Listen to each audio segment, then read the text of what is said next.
முந்தானத்து எனக்கு ஒரு மெசேஜ். நான் ஒரு கம்பெனியில் சூப்பர்வைசராக இருக்கிறேன்.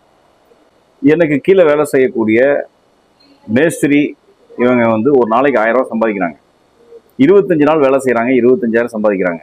எனக்கு சம்பளம் 15,000 ரூபா தான். நான் பிஇ சிவில் முடிச்சு வந்திருக்கிறேன் அப்படின்ட்டு ஒரு மெசேஜ். நான் படித்ததே வேஸ்ட்டோ அப்படின்னு ஒரு கொஷின் மார்க் கூட போடுறாரு. கம்பேர் பண்ணுறீங்க அப்படின்னா யாரோட கம்பேர் பண்ணுறது அப்படிங்கிறதே இல்லை நமக்கு. இது அவர் மட்டும் இல்லை, நிறையா பேர் யோசிக்கக்கூடிய ஒரு இடம்.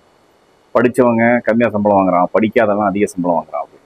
நீங்கள் இப்போதைக்கு டெம்பரவரியாக தான் யோசிக்கிறீங்க. You just think about after 5 years you will be earning at least 1 lakh or 2 lakh.